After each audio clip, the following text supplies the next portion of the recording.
Nú ætlum við að kíkja á rúmmetrakerfið eða hvernig við færum á milli eininga í rúmmetrakerfi. Þegar við erum að tala um rúmmetrakerfi, þið kannist öll við metri, lengdareining og sentimetrar og millimetrar og kílómetrar og allt það. Í rúmmetrum þá er búið að taka eitthvað kassa og reikna rúmmálið á honum. Þá erum við farin að tala um í þrívídd. Við erum búin að margfalda lengd, breidd og hæð þegar við fáum einhverja tölu. Rúmmetrar eru táknaðir svona, m í þriðaveldi. Það er vegna þess við erum búin að margfalda saman 3 tölur. Og í metrakerfinu virkar þetta þannig að 10 metrar eru jafnt og 1 dekametri, 10 millimetrar er 1 sentimetri, er það ekki? En í rúmmetrakerfinu er þetta allt öðruvísi, því að ef við hækkum allar tölur um 10, ef við gefum okkur að þetta sé 1, 1 og 1, þá er rúmmálið jafnt og 1. En ef við gefum okkur að þetta sé allt 10, þá er þetta 10 sinnum 10 sinnum 10, þá er rúmmálið orðið 1000. Þið sjáum með því að tífalda lengdirnar, þá 1000 földum við rúmmálið. Við tífaldum það ekki. Þannig að hver stækkun virkar þrefalt. Þess vegna er þetta í þriðja veldi eins og. Þið kannist við röðin á þessu. Þetta er sama röð og bara í hefðbundnu metrakerfi.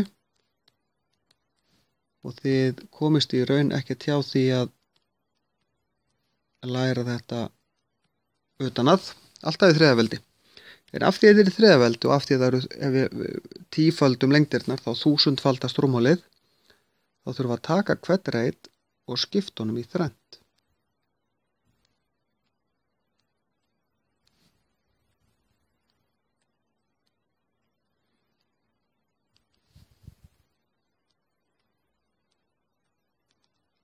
Kannski ekki beinustu striki heima en dug alveg. Og við ætlum að breyta úr, ef við skoðum þetta fyrsta dæmið, 6 kílómetrum og breyta því yfir í hektómetra. Þá þarf ég fyrst að setja 6 kílómetra inn í töfluna og þá finn ég kílómetra. Kílómetrarnir eru hér og ég fer lengst til hægri, ég fer að hvítulínunni. Komman er alltaf á getur hvergi annar staðar verið í þessum dæmum annar staðar en á hvítulínunni. Línunni sem aðskilur einingarnar. Og hér við förum í kílómetrareitin lengst til hægri, talan í einingasætinu fer í reitin lengst til hægri. Og nú er engar fleiri tölur í þessu dæmasetin, fyrr en, og í raun og veru komman er hér, en ég skrifa hann ekki. Við höfum síðan að breyta í hektómetra, þá þarf ég að færa mig lengst til hægri í hektómetrareitin, set kommuna þar og fyll inn í með núllum. Þetta eru 6000 hektómetrar í, og þetta á alltaf verið í þriðaveldi hérna hjá mér, 6000 rúmhektómetrar. 456 ég. Hvaða tala er í einingasætinu hérna? Jú, það er 6. Þá fer 6 lengst til hægri í sentimetrareitin. Svo klára ég að skrifa töluna, færi kommuna sem er hér þegar ég byrja, en ég ætla að færa hann yfir í millimetrareitin, lengst til hægri, hún fer hingað og ég þarf að fylla inn í með núlum. Þetta gefur mig 456.000 rúmmillimetra. Þetta getur svolítið stóra tölur. Ef það er komma, þá þurfum við að vita að það er komma, talan vinstra megin við kommuna sem er í einingasætinu, 2. Hún fer í lengst til hægri í metrareitin. Svo skrifa ég restina af tölunum og þið sjáuð, ég skrifa kommunni sjálfur sér ekki. Ég má alveg gera það. Ég má alveg skrifa kommuna hér, en þá þarf ég bara að stroka hann út aftur þegar ég færa hana. Það ætla ég ekki að gera í þessu tilfelli.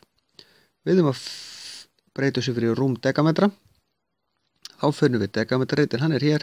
Setjum kommuna lengst til hægri í dekametrareitin og nú sjáðu þið, nú er þetta, fyll ég ekki 0 fyrir aftan heldur hérna megin. Og þá er þetta 0,0126 rúm dekametrar. En flóknara var þetta ekki.